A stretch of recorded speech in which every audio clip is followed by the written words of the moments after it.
friends, welcome to my channel. இன்னைக்கு நம்ம அரைச்சி ஊத்துன நண்டு குழம்பு எப்படி செய்யறதுன்னு பார்க்கலாம். சோ இந்த நண்டு குழம்பு வந்து நம்ம செய்யும்போது நமக்கு வந்து அப்படியே ரெஸ்டாரன்ட் ஸ்டைல்ல சூப்பரா கிடைக்கும். சோ இந்த வீடியோக்குள்ள போறதுக்கு முன்னாடி நம்ம சேனல்ல giveaway போயிட்டு இருக்கு. இன்னும் நீங்க பார்ட்டிசிபேட் பண்ணலனா சீக்கிரம் பார்ட்டிசிபேட் பண்ணுங்க, வின் பண்ணுங்க. இப்போ வாங்க நம்ம வீடியோக்குள்ள போலாம். சேனலை ஃபர்ஸ்ட் டைம் பார்க்குறீங்கன்னா சப்ஸ்கிரைப் பட்டனை கிளிக் பண்ணிக்கோங்க. அப்படியே பக்கத்தில் இருக்கிற பெல் பட்டனையும் கிளிக் பண்ணிக்கோங்க. அப்போ தான் நான் போடுற உடனுக்குடன் நோட்டிஃபிகேஷன் வரும். அரைச்சி ஊற்றின நண்டு குழம்பு செய்கிறதுக்கு நம்ம ஃபர்ஸ்ட் வந்து மசாலாஸ்லாம் அரைக்கணும். ஸோ அதுக்கு வந்து நம்ம என்னென்ன இன்க்ரீடியன்ட்ஸ் தேவைன்றதை பார்க்கலாம். ஒரு கடாய் எடுத்துக்கோங்க. அதில் வந்து எண்ணெய் வந்து ஒரு 2 டேபிள் ஸ்பூன் அளவுக்கு ஊற்றிக்கோங்க. நல்லா எண்ணெய் சூடானதுக்கு பிறகு நம்ம இதில் வந்துட்டு 2 டேபிள் ஸ்பூன் அளவுக்கு மிளகு, 1 டேபிள் ஸ்பூன் சீரகம், 1 டேபிள் ஸ்பூன் சோம்பு, இது மூணுத்தையும் வந்து நம்ம இதோட வறுத்துடலாம்.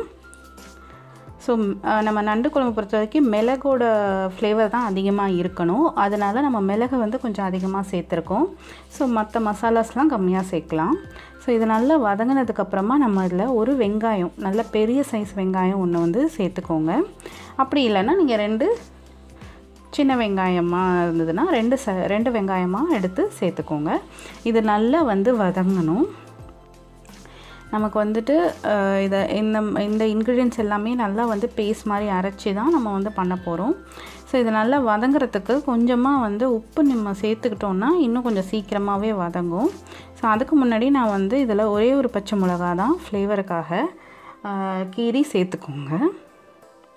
உங்கள் காரத்துக்கு ஏற்ற மாதிரி நீங்கள் வந்து சேர்த்துக்கலாம்.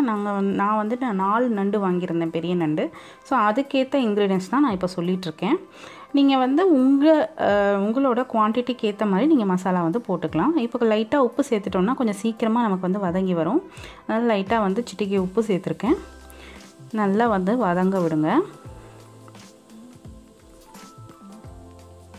இப்போ இதோட வந்துட்டு ஒரு 8 பல் பூண்டு, ஒரு துண்டு இஞ்சி, ரெண்டுத்தையும் வந்து நல்லா வந்து லைட்டாக நசுக்கிட்டு இதில் சேர்க்கணும். நசுக்கிட்டு சேர்க்கும் போது இன்னும் நமக்கு வந்து நல்ல ஃப்ளேவர் வந்து இறங்கும். ஸோ லைட்டாக வந்து ஒரு கல்லில் நசுக்கிட்டு நீங்கள் வந்து இதை சேர்த்துக்கோங்க. இதோட பச்சை வாசனை போகிற அளவுக்கு நல்லா வந்து வதக்கி எடுத்துக்கோங்க. இதை நம்ம மொத்தமாக அரைச்சி பேஸ்ட் தான் பண்ண போகிறோன்றனால ஃபஸ்ட்டே வந்து பேஸ்ட்லாம் பண்ண தேவையில்லை. அதனால தான் லைட்டாக வந்து நசுக்கி இதில் சேர்த்துக்க சொன்னேன். இப்போ இது நல்லா நமக்கு வந்து பச்சை வாசனை போய் நல்லா வதங்கி வந்துருச்சு. இப்போ இதோட வந்து ஒரு பெரிய சைஸ் தக்காளி ஒன்று சேர்த்துக்கலாம். நல்லா பெருசாக தான் கட் பண்ணியிருக்கேன். ஏன்னா நம்ம அரைச்சி தான் எடுக்க போகிறோம். அதனால் பெருசாகவே கட் பண்ணியிருக்கேன். நல்லா பழுத்த தக்காளியாக யூஸ் பண்ணிக்கோங்க. தக்காளி சின்ன சைஸாக இருந்தால் 2 தக்காளியாக எடுத்துக்கோங்க. ஏன்னா நம்ம புளி எதுவுமே சேர்க்க போகிறதில்ல, வெறும் இந்த தக்காளியோட புளிப்பு தான். அதுக்கப்புறம் வந்து இப்போ மசாலா வந்து சேர்த்துக்கலாம். 1/4 டேபிள் ஸ்பூன் மஞ்சத்தூள் வந்து சேர்த்துக்கோங்க. இதோட வந்து வீட்டில் அரைச்ச குழம்பு மிளகாய் தூள் வந்து ஒரு 2 டேபிள் ஸ்பூன் அளவுக்கு சேர்த்துக்கோங்க, போதும். ஏன்னா நான் சொல்லியிருக்கேன், நண்டு குழம்பு பொறுத்த வரைக்கும் நமக்கு வந்து காரம் வந்து இந்த மிளகு ஃப்ளேவர் தான் வரணும். அதனால் 2 டேபிள் ஸ்பூன் மட்டும் சேர்த்து நல்லா ஒரு வாட்டி நம்ம மிக்ஸ் பண்ணி எடுத்துக்கலாம். ஒரு 2 நிமிஷம் வந்து மசாலா வந்து அதோட மிக்ஸ் ஆகட்டும் தக்காளியோட. இன்னும் கொஞ்சம் நல்லா வதங்குறதுக்கு நம்ம கொஞ்சமாக வந்து தண்ணி சேர்த்துக்கலாம். அதிகமாக சேர்க்காதீங்க, கொஞ்சமாக மட்டும் சேர்த்துக்கோங்க. ஏன்னா நம்ம அரைக்கும் போது ஓவர் தண்ணியாக ஆகிடக்கூடாது. அதனால் கொஞ்சமாக மட்டும் சேர்த்துட்டு லைட்டாக வந்து நம்ம மூடி போட்டு வச்சிட்டோம்னா கொஞ்சம் வந்து நமக்கு தண்ணியும் வந்து கொஞ்சம் வற்றி நமக்கு கிடைக்கும். ஸோ ஒரு 2 நிமிஷம் வந்து நல்லா வதக்கிட்டு நம்ம அதுக்கப்புறமா வந்து மூடி போட்டுடலாம்.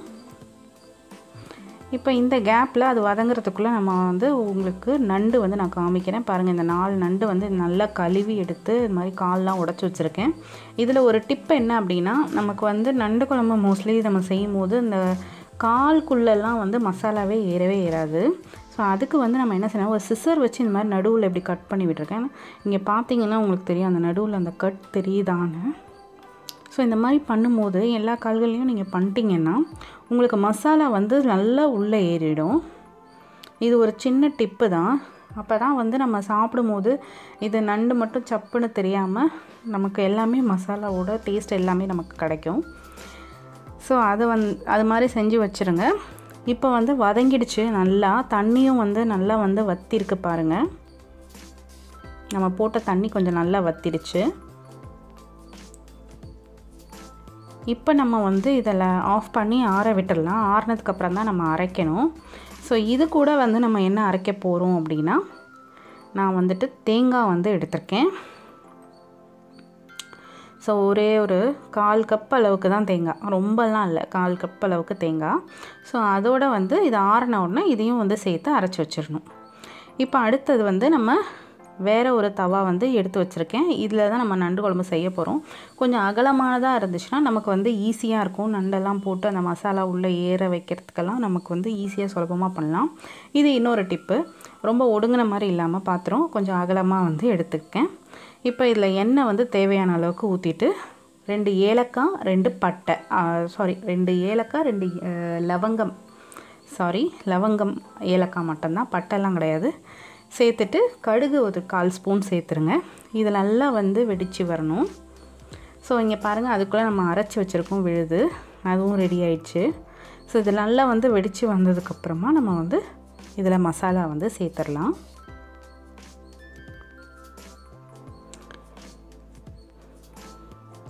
ஸோ நமக்கு வந்து கடுகு நல்லா வெடிச்சிருச்சு. இப்போ நம்ம வந்து மசாலா சேர்த்துடுறேன்.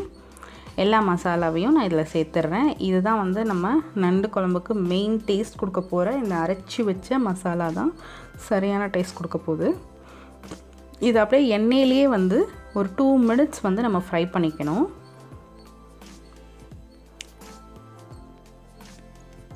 இப்போ அந்த கொஞ்சமாக வந்து அந்த மிக்சியில் ஜாரில் இருக்கிற அந்த இதில் வந்து கொஞ்சமாக தண்ணி ஊற்றி அதை மொத்தமாக கொஞ்சம் அலசி கொஞ்சம் ஊற்றிக்கலாம்.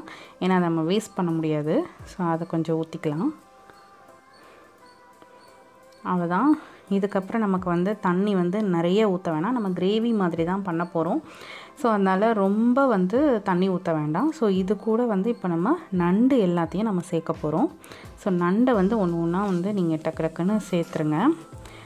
நான் வந்து ஒரு பெரிய நண்டாக இருந்துச்சுன்னா அதோட காலெல்லாம் தனியாக உடைச்சிருவேன். அதுக்கப்புறமா வந்து உடம்பை வந்து 2 பாதியாக வந்து கட் பண்ணிவிடுவேன். பெருசாக இருந்தால், சின்னதாக இருந்தால் அப்படியே போட்டுருவேன்.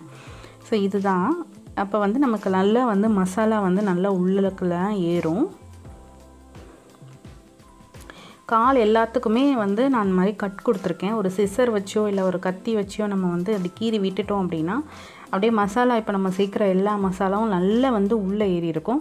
அப்போ நீங்கள் வந்து வெறும் குழம்பே வந்து எல்லாமே இல்லாமல் போச்சுன்னா கூட, கிரேவியே இல்லாமல் வெறும் குழம்பு இல்லாமல் வெறும் நண்டு தான் இருக்குன்னா கூட அந்த நண்டை வச்சு நீங்கள் சாப்பிட்றலாம். ஏன்னா எல்லா மசாலாவும் நல்லா வந்து அது இழுத்துரும். ரொம்பவே ஒரு டேஸ்ட்டாக இருக்கும். இது வந்து சப்பாத்தி, ரைஸு எல்லாத்தோட சூப்பரான காம்பினேஷனாக இருக்கும். ஸோ இதுக்கு தான் அப்படின்னு சொல்லவே முடியாது. எல்லாத்தோட நல்ல ஒரு காம்பினேஷன், ரொம்பவே டேஸ்டியாக இருக்கும். இப்போ நம்ம லைட்டாக வந்து நல்லா மிக்ஸ் பண்ணி விட்டுருங்க, மசாலாலாம் படுற மாதிரி. அப்புறம் தேவையான அளவுக்கு உப்பு வந்து இப்போவே வந்து நம்ம சேர்த்து விட்டுடலாம். அப்போ தான் மசாலாவோட அந்த உப்பும் வந்து நமக்கு நல்லா வந்து உள்ளே போய் சேரும். தேவையானதை நம்ம வந்து சேர்த்துக்கலாம். உங்களுக்கு இன்னும் கொஞ்சம் தண்ணி கூட வேணும்னா, நீங்கள் இன்னும் கொஞ்சம் கிரேவி வேணும் அப்படின்னு நினைக்கிறீங்கன்னா இன்னும் கூட கொஞ்சம் கூட சேர்த்துக்கலாம். ஏன்னா நண்டும் கொஞ்சம் தண்ணி வந்து விடும். உங்கள் சாய்ஸ் தான், சேர்த்துக்கணுன்னா சேர்த்துக்கலாம், லைட்டாக வேணால் சேர்த்துக்கலாம். கொஞ்சமாக வந்து அப்படியே நமக்கு வேணும்னா லைட்டாக சேர்த்துக்கலாம். நல்லா சேர்த்து மிக்ஸ் பண்ணதுக்கப்புறம் நம்ம வந்து இதை லைட்டாக வந்து சிம்மில் வந்து மூடி வச்சுட்டு நம்ம ஒரு 15 மினிட்ஸ் வந்து நல்லா சிம்லேயே வந்து வேக விட்டுடலாம். ரொம்ப ஹை ஃப்ளேமும் இல்லாமல் லோ ஃப்ளேமும் இல்லாமல் மிடில் வச்சுக்கோங்க. அந்த அளவுக்கு வச்சுட்டு நீங்கள் வந்து அப்படியே வந்து மூடி போட்டுக்கலாம். மூடி போட்டிங்கன்னா உங்களுக்கு ஒரு 15 மினிட்ஸ் நல்லா வந்து நண்டு வந்து நல்ல கிரேவி வந்து சூப்பராக வந்து வரும்.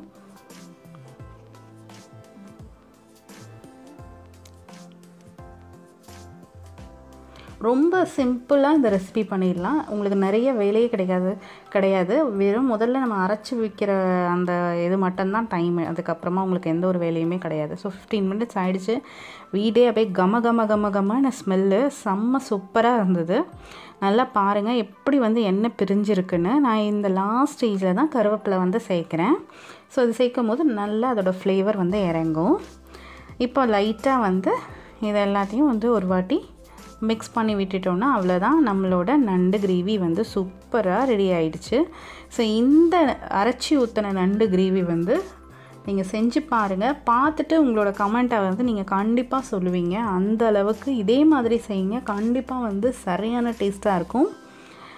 நான் பெட் பண்ணுறேன், இதை நீங்கள் வந்து ஒரே நாளில் என்னாலே வந்துட்டு அந்த ஒரு நாளில் இன்னும் கொஞ்சம் இருக்காதான் நெக்ஸ்ட் டே அந்த மாதிரி தோணுச்சு. அந்த அளவுக்கு வச்சு சாப்பிட்ணுன்னு தோணும்.